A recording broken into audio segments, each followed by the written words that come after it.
Reign of the Superman begins in New Superman issue 13.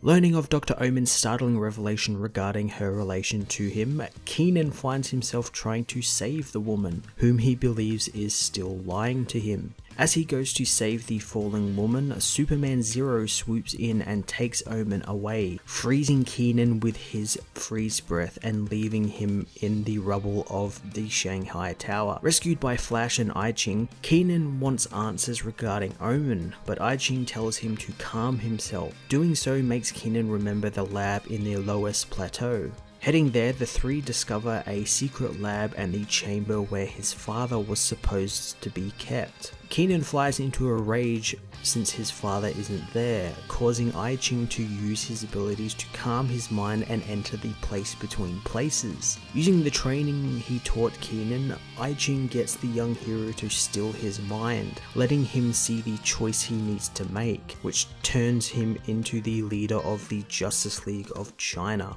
In the fortress of Superman Zero, the self-proclaimed Emperor interrogates Omen while the imposter I-Ching watches on, bringing in Keenan's father, who is trapped in a glass prison filled with water. Superman Zero begins heating up the glass with his heat vision, causing the water inside to begin to boil.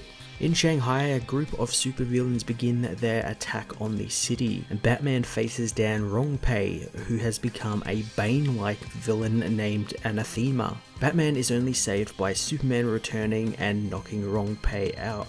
Assembling his Justice League, Keenan listens to Emperor Superman as he announces his rule of the city. New Superman issue 13 finally saw Keenan step up and become the leader of the Justice League of China, as he discovered more about his powers and also got some new teachings from I-Ching. What I love here is that while he has a grasp on his powers, Keenan still doesn't really know how to act and focus these powers out properly, resulting in someone like I-Ching, who is this weird imposter guy, sort of manipulating him as well as Superman Zero, and sort of pitting them against each other. The big twist that Omen is his mother is certainly something that's very interesting, since it appears to be the truth, which is something Keenan and even me doubted, given his history with Omen and her treatment of him during the early days of him becoming the Superman of China. We also got to see a larger roster of villains for the Justice League of China, and interestingly enough, some of them seem pretty cool, especially this Chinese version of Bane, who is brilliantly shown to be Rongpei,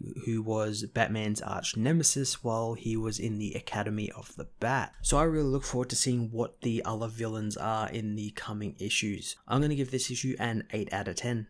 Well, I hope you enjoyed this review. I hope you'll check out my other reviews of comics out this week. You can also catch myself and Joel from Cape Joel in our weekly podcasts, Cape TV and the Comic Multiverse, over on his channel, the Weekly Pool Archive channel, and on SoundCloud. Links to them can be found in the description below. Also, you can follow me on Twitter and Facebook, and if you're feeling a touch generous, I have a cyber tip jar set up. Just follow the links below, and until next time, I am Matt of the Fortress of Solitude, and I will see you in another video.